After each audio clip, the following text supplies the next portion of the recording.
Hamas is calling the resignation of Israel's defense minister an admission of defeat and a sign of failure to face the Palestinian resistance.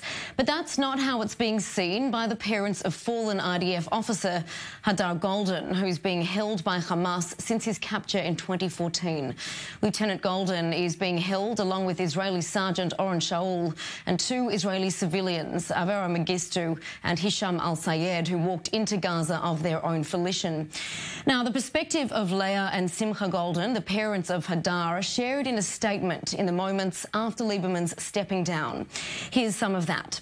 Defence Minister Avigdor Lieberman said clear and echoing words that must be engraved on the heart of every Israeli citizen whose values and mutual responsibility are important to him. There is no regulation without the return of soldiers and civilians. This responsibility is now exclusively on the shoulders of the Prime Minister. We thank Minister Lieberman for his steadfast and resolute support during his term in office, and particularly recently. Now, the Goldins responding to this from Lieberman in his resignation address. If I were to continue in my position as defense minister, I would not be able to look the residents of the South in the eye, and not the Shaul family, nor the Goldin family, and not the families of the two citizens who are being held captive by Hamas. Lawyer Michal Cotler-Wunch is advising the Goldin family on issues of international humanitarian law, and she joins me in studio with our defence correspondent Daniel Tsemach. Michal, a pleasure to have you, and Daniel, of course, thank you for coming back. Now, Michal, what rights does Israel in fact have insofar as pressuring Hamas, further squeezing the humanitarian crisis there in order to retrieve these soldiers? So, actually, the case that hasn't been made, and has been made only by the Goldins, is that the international humanitarian law is very clear on the rights of fallen soldiers that have been captured by an enemy entity. And Hamas is not upholding not only the law de facto, but in fact, Hadar Goldin, and it's very important to stress, was taken during a UN and US-mandated, EU-supported humanitarian ceasefire. So that word ceasefire has come up again in the last 24 hours. And the word ceasefire has ceased to mean anything in that sense, because the humanitarian ceasefire under which he was killed and then taken, and since being held for the last 4 years and 4 months, that humanitarian ceasefire was actually a complete violation of international humanitarian law. That is the case and cause of Hadar Goldin. It's the case and cause of the State of Israel, but it's also the case and cause of the international community, who were brokers of that humanitarian ceasefire, so to speak. So if Israel does have those options, then why, to your mind, are they not being used? So that's a very good question.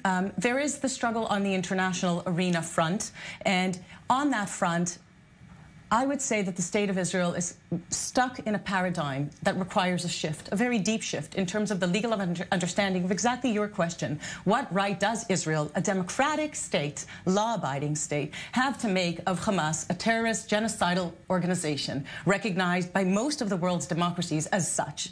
And the paradigm shift says, and this is where we as a country have a right to make these representations by every representative that we have all over the world, to say that there is no moral equation to be drawn between the State of Israel and the genocidal organization Hamas, who is holding their very own citizens captive, as they are the Goldin family, as they are the residents of southern Israel, as they are the State of Israel. And that's the case that Israel has not thus far made internationally.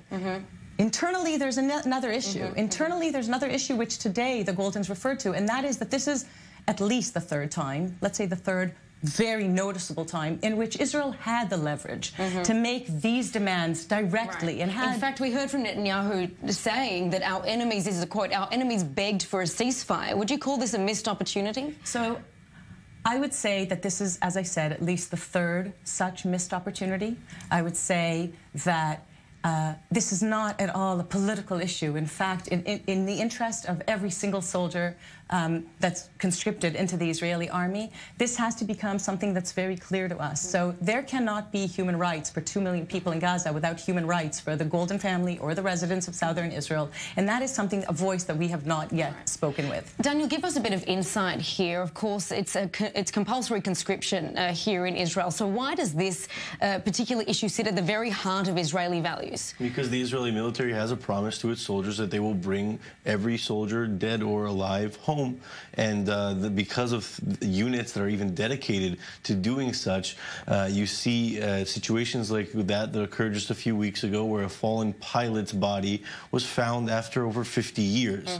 But then you have other stories, like the one that we heard from Michal about Ron Shaul and Hadar Goldin, as well as Ron Arad. This is another Air Force pilot whose body has not been returned, and he was held captive by Hezbollah. So you're seeing this play out in two different ways. So it's difficult to see every situation where the Israeli military is making that promise, but it is something that is of a core value, as you said, for the Israeli military. And as I said, there's a unit dedicated to doing that. So it makes this sort of situation very difficult to deal with for families like the Goldin family. So, Michal, without the international backing, what is Israel left to do?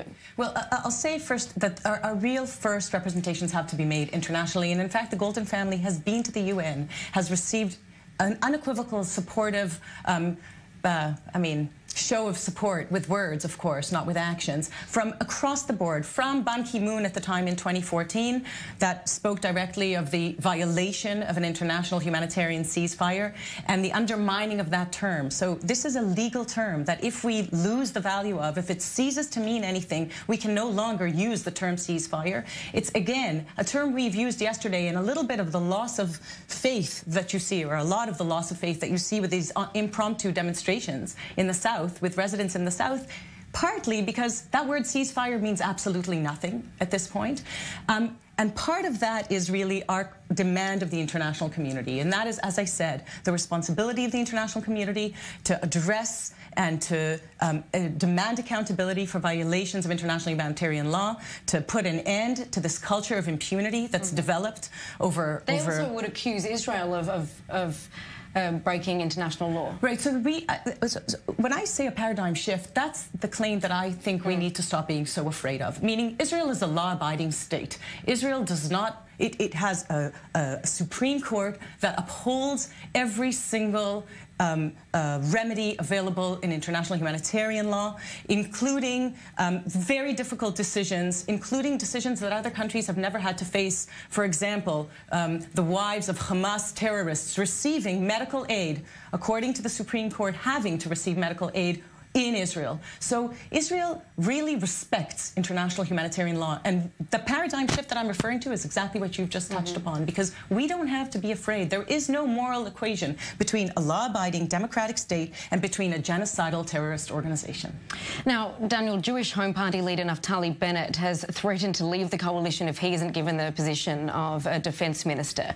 With Bennett in that position, what could that mean for the fate of these soldiers? Well, I think that for right now, what we have to say is the most important thing for the existing Netanyahu government is to maintain some semblance of stability. What that means, as far as the now vacated position of defense minister, whoever fills that position will be tasked with the responsibility of maintaining stability and maintaining whatever the policy has been until now, especially given the volatile situation in the South. I highly doubt we'll see Naftali Bennett or another defense minister candidate taking a different direction. They don't necessarily have the authority, and we can take the tenure of the defense minister of Avigdor Lieberman, the outgoing defense minister, as an example of the defense minister not having the responsibility and authority to make any decision he wants. So Naftali Bennett might propose stronger action and more aggressive action against people launching incendiary balloons and kites, for example, and maybe targeting them. That doesn't mean that he's going to be able to do that if he does indeed fill that void.